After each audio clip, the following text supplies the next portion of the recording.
everyone, welcome to our channel Career Pathway. So in previous lecture, we had discussed about the trial and error theory of Thorndike. In this lecture, I'll discuss with you the concept of classical conditioning theory of Ivan Pavlov. अगर मैं बात करूं previous theory की तो उसमें हमने देखा था कि आपकी जो लर्निंग होती है अधिगम होता है that is the outcome of association between stimulus and response. जब आपके पास स्टिमुलस होगा उस स्टिमुलस के लिए आप रिस्पॉन्स करेंगे एंड जैसे जैसे आप प्रयास करते जाएंगे वैसे वैसे गलतियों की संख्या कम होगी और इस तरह से हम इस थ्योरी को कहते हैं ट्रायल एंड एरर थ्योरी या फिर हम कह सकते हैं कि बॉन्ड थ्योरी। बॉन्ड किसके बीच बन रहा है? स्टिमुलस एंड रिस्पॉन्स के बीच बन रहा है। तो ये हमने जो है प्रीवियस थ्योरी में हमने डिस्कस किया था। आज मैं आपके सामने बताऊंगी कि किस तरह से हमारी लर्निंग होती है कंडीशनिंग की वजह से। इसमें हम देखेंगे, हम अधिगम करेंगे जिस एनिमल पर ये एक्सपेरिमेंट करते हैं वो डॉग होता है। डॉग पर ये एक्सपेरिमेंट करते हैं, देखते हैं कि डॉग की कैसे कंडीशनिंग करते हैं, किस तरह से आदत बनाते हैं एक डॉग की, और डॉग क्या है वो अधिगम करता है, लर्निंग करता है। So let's discuss the classical conditioning theory of Ivan Pavlov. तो मैं अगर आपको बता दूं, जो भी स्लाइड आपके सामने यहाँ विजिबल है ये बहुत ही इंपॉर्टेंट है आपके लर्निंग की थ्योरीज हर एक टीचिंग एग्जाम के लिए, चाहे फिर वो सेंट्रल लेवल का एग्जाम है चाहे फिर वो आपका स्टेट लेवल का एग्जाम है। तो सबसे पहले तो मैं आप सभी को ये बताना चाहूंगी कि इस थ्योरी को हम और किस किस नाम से जानते हैं। तो सबसे पहले तो देखो, पेवलव ने ये थ्योरी दी है, that's why we called it Pavlov's theory. Classical conditioning theory के नाम से ये प्रसिद्ध है क्योंकि देखो यहाँ पर क्या होता है, लर्निंग कैसे होती है, हम इनवॉलेंट्री रिस्पॉन्स को शो करते हैं किसी स्टिमुलस की वजह से। इनवॉलेंट्री मतलब उस रिस्पॉन्स को हम शो नहीं करना चाहते हैं, पहले वो नेचुरल रिस्पॉन्स हमारा नहीं होता है, बट वो कैसा रिस्पॉन्स होता है हमारा, एक कंडीशनिंग रिस्पॉन्स होता है। That's why we called it condition reflex या रिस्पॉन्डेंट कंडीशनिंग। इस थ्योरी को देखो क्लासिकल कंडीशनिंग थ्योरी भी जानते हैं और इस थ्योरी को हम रिस्पॉन्डेंट कंडीशनिंग के नाम से जानते हैं क्योंकि इसमें हम क्या करते हैं, जो हमारा रिस्पॉन्स आता है वो रिस्पॉन्स हमारा नेचुरल रिस्पॉन्स नहीं होता है, वो हमारा कंडीशन रिस्पॉन्स होता है। That's why we called it respondent conditioning. Next है कंडीशन रिफ्लेक्स, कि जो इसमें हमारे रिफ्लेक्स सेक्शन होते हैं उसको हम कंडीशन करते हैं।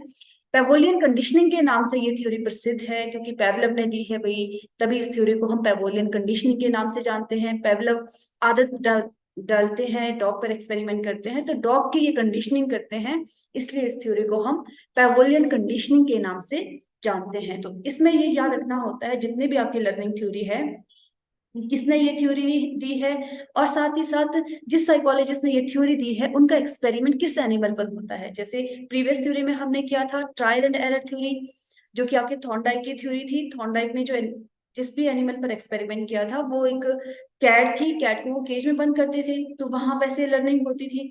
पेवलव जो है यहाँ अपनी थ्योरी में एक डॉग के ऊपर एक्सपेरिमेंट करते हैं, डॉग की कंडीशनिंग करते हैं। तो देखते हैं आगे, समझते हैं एक्सपेरिमेंट क्या है और इस एक्सपेरिमेंट का इस्तेमाल हम अपने क्लासरूम के अंदर कैसे कर सकते हैं, इसको हम डिस्कस करते हैं। तो सबसे पहले तो देखो, अच्छा एक और पॉइंट है, जैसे पहले जो थ्योरी हमने की थी, मैं इसलिए आपको कंपेयर करके समझा रही हूँ क्योंकि ये सारी जो थ्योरी है, किसी को हम एस आर बोलते हैं, किसी को एस एस बोलते हैं, किसी को आर एस बोलते हैं, तो जब हम कंपेयर करके समझते हैं तो इजिली जो है हम समझ सकते हैं कि कौन सी थ्योरी क्या कहती है। देखो इससे पहले जो हमने थ्योरी की थी, थॉर्नडाइक की थ्योरी थी, वो थी स्टिमुलस और रिस्पॉन्स। क्योंकि वहां पे क्या होता था, स्टिमुलस आपके पास होता था और उस स्टिमुलस के लिए आप क्या करते थे, रिस्पॉन्स करते थे, और तब जाके आपकी लर्निंग होती थी, अधिगम होता था। और इस थ्योरी में क्या है, इस थ्योरी को हम कहते हैं एस एस लर्निंग थ्योरी। अब यहाँ पे एस और एस क्या है, दो स्टिमुलस है। फर्स्ट स्टिमुलस इज दैट जिसकी वजह से आप नेचुरल रिस्पॉन्स करते हैं। दूसरा स्टिमुलस आपके पास एक ऐसा स्टिमुलस होता है जिसकी वजह से पहले तो आप रिस्पॉन्स नहीं करते हैं, लेकिन इस स्टिमुलस को हम एसोसिएट करते हैं किसी ऐसी चीज से जिसकी वजह से बाद में आप इस स्टिमुलस को देखकर भी रिस्पॉन्स करोगे। ठीक है, तो कहने का मतलब ऐसे याद रखना कि दो स्टिमुलस यहाँ पे प्रेजेंट किए जाते हैं और इसकी वजह से आपकी लर्निंग होती है, इसलिए इस थ्योरी को हम एस एस लर्निंग या एस एस थ्योरी के नाम से भी जानते हैं। तो चलिए शुरू करते हैं। This theory is given by Ivan Pavlov, a famous Russian scientist, got a Nobel Prize in 1904 for the medicine. अगर हम बात करें तो ये जो है एक इनका जो वर्क था बेसिकली, ये जो एक्सपेरिमेंट कर रहे थे डॉग के ऊपर, इनका ये एक्सपेरिमेंट मेडिसिन के फील्ड में था, साइकोलॉजी के फील्ड में नहीं था। ये तो लकीली इनका ये जो एक्सपेरिमेंट होता है हमारी साइकोलॉजी के फील्ड में जो है फेमस हो जाता है। इसलिए हम इस इनकी ये जो थ्योरी है इसका इस्तेमाल हम अपने टीचिंग लर्निंग प्रोसेस में करते हैं। अदरवाइज तो इनका ये जो एक्सपेरिमेंट होता है ये तो डाइजेस्टिव सिस्टम चेक करना चाहते थे डॉग का, लेकिन ये हमारे प्रसिद्ध हो गया। इन्होंने देखा कि किस तरह से हम एक डॉग की कंडीशनिंग कर सकते हैं, किस तरह से ये सलाइवा सिक्रेट करता है, कितना करता है। तो ये जो थ्योरी है खुद में लर्निंग की थ्योरी बन जाती है। Pavlov, a Russian psychologist, first described classical conditioning in 1899 while conducting research into the digestive system of dog. तो कहने का मतलब है यही चीज जो हमने डिस्कस कर दी है कि रशियन साइकोलॉजिस्ट होते हैं जो कि एक्सपेरिमेंट करते हैं एक डॉग के ऊपर to check the digestive system of dog, लेकिन इनका ये एक्सपेरिमेंट आपके साइकोलॉजी की फील्ड में फेमस हो जाता है, साइकोलॉजी की जो लर्निंग थ्योरी है उसमें फेमस हो जाता है।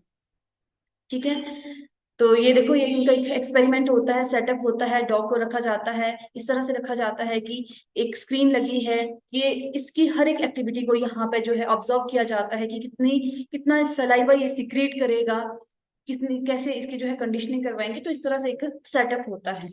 तो चलिए हम तो वो समझेंगे जो हमारे एग्जाम पर्पज से इम्पोर्टेंट है, तो समझते हैं, देखते हैं। सबसे पहले ये एक्सपेरिमेंट है, बेसिकली यही क्या है आपके एग्जाम पर्पज से इंपॉर्टेंट है। यहाँ पे क्या होता है, पेवलव के ऊपर, पेवलव के ऊपर नहीं, पेवलव एक्सपेरिमेंट करते हैं एक डॉग के ऊपर। क्या होता है, अगर हम बात करते हैं बिफोर कंडीशनिंग की, देखो अभी कंडीशनिंग नहीं हुई है, बिफोर कंडीशनिंग की हम बात कर रहे हैं। अब डॉग के सामने जब हम खाना लाकर रखेंगे, अब ऑटोमेटिकली नेचुरली डॉग क्या करेगा, सलाइवा सिक्रेट करेगा, रिस्पॉन्स आएगा। तो इस रिस्पॉन्स को हम कहते हैं नेचुरल रिस्पॉन्स, अनकंडीशन रिस्पॉन्स, क्योंकि अनकंडीशन स्टिमुलस था, कोई कंडीशनिंग नहीं हुई है अभी। ठीक है, हम क्या कर रहे हैं उसको, डॉग क्या है, भूखा, जितने भी एक्सपेरिमेंट होते हैं, चाहे कुत्ते पे एक्सपेरिमेंट हुआ है, बिल्ली पे एक्सपेरिमेंट हुआ है, चूहे पे एक्सपेरिमेंट हुआ है, वो सारे भूखे थे। तो वैसे ही हमारे पास यहाँ जो डॉग है वो भी एक भूखा डॉग है, इसको भूख लगी है, इसके सामने खाना दिया। खाना इसके लिए क्या है, यहाँ पर अनकंडीशन स्टिमुलस है, एक ऐसा लालच है जो अभी कंडीशनिंग नहीं करवाई, एक नेचुरल चीज है। तो अनकंडीशन स्टिमुलस इसको बोलते हैं, फूड को हम अनकंडीशन स्टिमुलस बोलते हैं। इस फूड को देखकर जो कुत्ता है वो सलाइवा सिक्रीट करेगा, रिस्पॉन्स करेगा। ये जो सलाइवा की सिक्रीशन हो रही है इसको हम बोलते हैं अनकंडीशन रिस्पॉन्स, क्योंकि जो ट्रिगर हुआ है अनकंडीशन स्टिमुलस से, अभी कोई कंडीशनिंग नहीं हुई है। उसके बाद क्या होता है, बिफोर कंडीशनिंग की ही हम बात कर रहे हैं। न्यूट्रल स्टिमुलस कुत्ते के सामने रखा जाता है, मींस घंटी की आवाज जो है कुत्ते के सामने बजाई जाती है, घंटी बजाई जाती है। अब आपको क्या लगता है कि घंटी की आवाज सुन के कुत्ता रिस्पॉन्स करेगा क्या, सलाइवा सीक्रेट करेगा डॉगी? नहीं करेगा। ठीक है, तो ये होता है कि न्यूट्रल स्टिमुलस, एक घंटी को बजते बजते देखकर कुत्ता सलाइवा सीक्रेट नहीं करेगा, means no response is triggered by the neutral stimulus. Neutral stimulus की वजह से यहाँ पे कोई रिस्पॉन्स नहीं आएगा। लेकिन पेवलव ने क्या करना है, यही कंडीशनिंग करवानी है कि लास्ट में कुत्ता इस घंटी को देखने से भी सलाइवा सिक्रेट करे। बेसिकली यही जो है एक्सपेरिमेंट करना है। अब समझते हैं ड्यूरिंग एक्सपेरिमेंट, समझते हैं कि एक्सपेरिमेंट कैसे होता है। ड्यूरिंग कंडीशनिंग की अगर हम बात करें, कैसे जो है पेवलव कंडीशनिंग करता है, एक आदत बनाता है एक कुत्ते की। तो ये क्या करता है पेवलव, घंटी बजाई खाना दिया, घंटी बजाई खाना दिया, घंटी बजाई खाना दिया। तो इस तरह से क्या हुआ, कुत्ते को समझ आ रहा है, पता लग रहा है कि जैसे ही घंटी बजती है मुझे खाना दिया जाता है। तो कहीं ना कहीं इसमें जो है कनेक्शन है, एसोसिएशन हो रही है। देखो न्यूट्रल स्टिमुलस को एसोसिएट किया जा रहा है खाने के साथ, अनकंडीशन स्टिमुलस के साथ। तो रिस्पॉन्स क्या आ रहा है आपका, अनकंडीशन रिस्पॉन्स आ रहा है, सलाइवा सीक्रेट हो रहा है। तो बेसिकली ये कंडीशनिंग हो रही है एक डॉग की, किस तरह से इसकी आदत बनाई जा रही है, जस्ट बिकॉज ऑफ कि हम क्या कर रहे हैं, स्टिमुलस जिससे पहले कोई रिस्पॉन्स नहीं कर रहे थे, लेकिन उस रिस्पॉन्स को हम एसोसिएट कर रहे हैं, जोड़ रहे हैं अनकंडीशन स्टिमुलस के साथ, जिसकी वजह से हम क्या कर रहे हैं, रिस्पॉन्स शो कर रहे हैं। और उस रिस्पॉन्स को हम कहते हैं अनकंडीशन रिस्पॉन्स, जो कि सिक्रीट हो रहा है फूड प्लस बेल से। न्यूट्रल स्टिमुलस को जब हमने एसोसिएट किया है बेल के साथ, बेल के साथ नहीं सॉरी, अनकंडीशन स्टिमुलस के साथ, जो कि था आपका फूड। इस तरह से हमने जो है कुत्ते की कंडीशनिंग करवाई है। अब हम बात करते हैं आफ्टर कंडीशनिंग। भाई कंडीशनिंग करवा दी, उसके बाद हम देखते हैं कि क्या कंडीशनिंग हुई है, डॉगी ने क्या अधिगम किया है, क्या लर्निंग हुई है एक डॉग की। आफ्टर कंडीशनिंग हम देखेंगे कुत्ते के सामने घंटी बजाई जा रही है और कुत्ता घंटी के सुनते ही अपनी लार को टपका रहा है, सलाइवा सीक्रेट कर रहा है। तो दैट मीन्स यहाँ पे क्या हम कह सकते हैं कि ये क्या है, कुत्ते के लिए एक कंडीशन स्टिमुलस है। अब ये इसको हम न्यूट्रल स्टिमुलस नहीं कहेंगे, ये एक कंडीशन स्टिमुलस है जिसकी वजह से ट्रिगर हो रहा है आपका कंडीशन रिस्पॉन्स। तो ये है बेसिकली एक्सपेरिमेंट। तो ऐसे पूछा जाता है conditioned response is triggered by which one, conditioned stimulus, unconditioned stimulus, neutral stimulus. तो ये आपको पता होना चाहिए, जो आपका कंडीशन रिस्पॉन्स है वो आपका ट्रिगर कर रहा है कंडीशन स्टिमुलस। ठीक है, और कब रिस्पांस नहीं आता है, जब आपके पास न्यूट्रल स्टिमुलस होता है तो कोई रिस्पांस शो नहीं होता है, कोई रिस्पांस नहीं आता है। तो ये जो एक्सपेरिमेंट है, सेटअप है, आपको पता होना चाहिए अनकंडीशन स्टिमुलस क्या होता है। देखिए एक बार अगर मैं रिवाइज करूं आपके सामने यहाँ पर जो है, इससे हम थोड़ा सा समझ सकते हैं। जो आपके पास अनकंडीशन स्टिमुलस होता है वो आपके पास फूड होता है। ठीक है, अगर हम बात करें बिफोर कंडीशनिंग में, जो न्यूट्रल स्टिमुलस है, तटस्थ उद्दीपक हम इसको हिंदी में बोलते हैं, वो आपके पास बेल होती है, बेल की वजह से कोई रिस्पांस शो नहीं करते हैं। अनकंडीशन स्टिमुलस होता है जो कि आपके पास फूड है, जिसकी वजह से सिक्रीट होता है सलाइवा, जिसको हम बोलते हैं अनकंडीशन रिस्पांस। ड्यूरिंग कंडीशनिंग क्या होता है, इस न्यूट्रल स्टिमुलस को हम एसोसिएट करते हैं अनकंडीशन स्टिमुलस के साथ, फूड के साथ, तो हम रिस्पॉन्स करते हैं और वो जो रिस्पॉन्स होता है हमारा अनकंडीशन रिस्पॉन्स होता है, क्योंकि हमने एसोसिएट करके जो है न्यूट्रल स्टिमुलस को एसोसिएट किया है फूड के साथ, तो जो रिस्पॉन्स आया है उसे हम अनकंडीशन रिस्पॉन्स कहते हैं।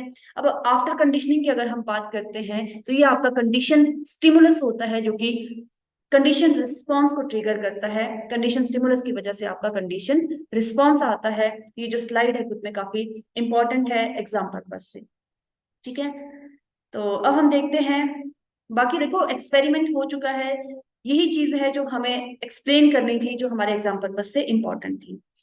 तो आइए थोड़ा सा और देख लेते हैं, ये तो जस्ट हमने एक पिक्चर से समझा है। अब हम थोड़ा सा देख लेते हैं कि यूसीएस क्या है, प्रिंसिपल्स ऑफ क्लासिकल कंडीशनिंग।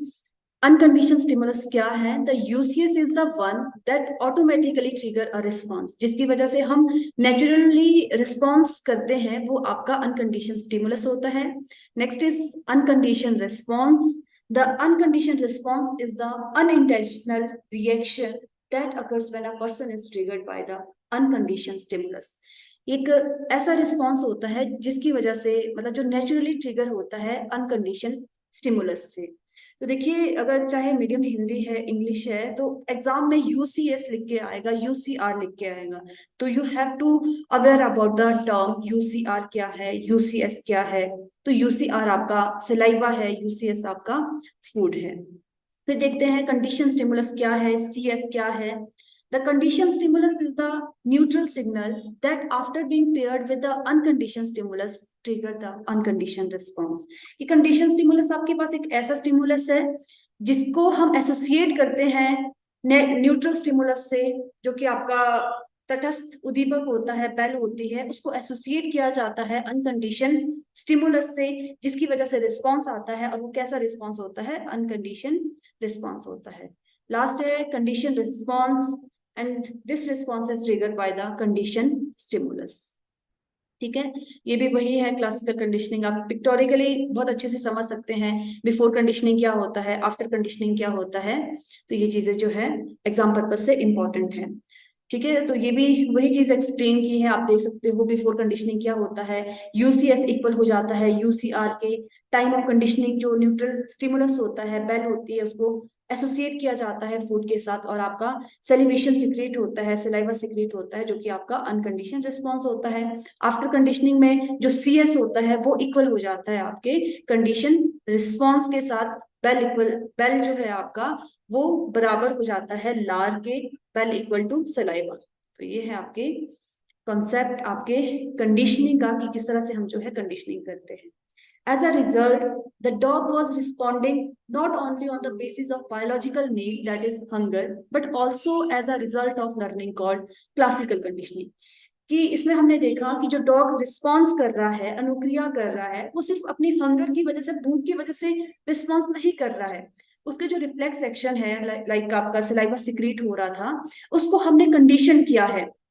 अब सलाइवा उसका सिर्फ खाने को देकर या उसकी भूख की वजह से सिक्रीट नहीं हो रहा था, अब उसका जो सलाइवा सिक्रीट हो रहा था वो एक आदत हमने बनाई कि इसको देखकर भी डॉग जो है सलाइवा सिक्रीट करेगा, तो वैसे ही हमने क्या कर दी है, उसकी कंडीशनिंग की है। फिर एग्जाम पर्पज से कुछ एक टर्मिनोलॉजी है, ये भी इंपॉर्टेंट है, जैसे एक्विजिशन है, प्रोसेस ऑफ लर्निंग में जिस तरह से उसने सीखा है उसमें कुछ एक टर्म आते हैं, ये समझना भी बहुत इंपॉर्टेंट है। तो टर्म है लाइक एक्विजिशन है। एक्विजिशन क्या होता है कि किस तरह से कुत्ते ने एक्वायर किया था, आदत को बनाया था, सीखा था, मतलब कंडीशनिंग को एक्वायर किया कुत्ते ने। जैसे उसको पता लगा कि ये वाली बेल जो है मेरी खाने की बेल है, ये वाली बेल जो है मंदिर में घंटी बजने जो बज रही है वो अलग बेल है, लेकिन उसने एक्वायर कर दिया था कि ये मेरी वो वाली बेल है जिसकी वजह से मुझे खाना मिलेगा। ठीक है, तो ये एक्विजिशन होता है।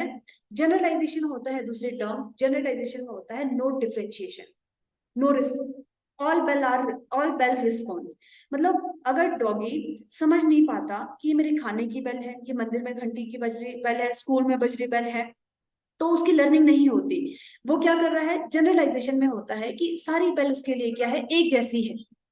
वो डिस्क्रिमिनेट ही नहीं कर पा रहा है कि ये मेरे खाने की बेल है, ये मेरी दूसरी बेल है।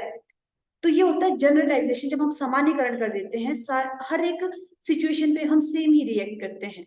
नेक्स्ट आता है डिस्क्रिमिनेशन। डिस्क्रिमिनेशन में जब हम अपनी बेल को चूज कर लेते हैं, अपनी बेल का कॉन्सेप्ट लीजिए, यहाँ हम एक्सपेरिमेंट बेल के उस पर कर रहे हैं, तो यहाँ पर हम जो है डॉग के ऊपर मान के चलेंगे कि अगर डॉग डिस्क्रिमिनेट कर पा रहा है कि हाँ ये मेरे खाने की बेल है, ये मेरी ये जो है मंदिर में बज रही घंटी है उसकी बेल है, तो क्या है, कुत्ता इजीली जो है लर्निंग करेगा, सीखेगा, अगर वो डिस्क्रिमिनेट कर पा रहा है। ठीक है, तो choose on bell is the discrimination. फिर आता है एक्सटिंक्शन। एक्सटिंक्शन होता है कि अपने रिस्पॉन्स को भूलना। टाइम जैसे जैसे होता जाएगा तो रिस्पॉन्स क्या आया है, रिस्पॉन्स करना हम भूल जाते हैं, वो हमारा एक्सटिंक्शन होता है। जैसे कुछ समय के बाद डॉग क्या है, रिस्पॉन्स नहीं करेगा, तो उसके लिए वो जो है एक्सटिंक्शन हो जाएगा। उसके बाद आता है स्पॉन्टेनियस रिकवरी। स्पॉन्टेनियस रिकवरी होता है कि कुछ समय के बाद, इसके बाद वो चीजें क्या हो जाती हैं, वापस आ जाती है, वो अपना रिस्पॉन्स फिर से कर देता है। तो ये था कॉन्सेप्ट आपके classical conditioning theory of Ivan Pavlov. I hope this theory is clear to all of you. कोई डाउट होगा तो कमेंट सेक्शन में जरूर कमेंट कीजिए। Thank you, thanks for watching career pathway. Press the bell icon on the YouTube app and never miss another update.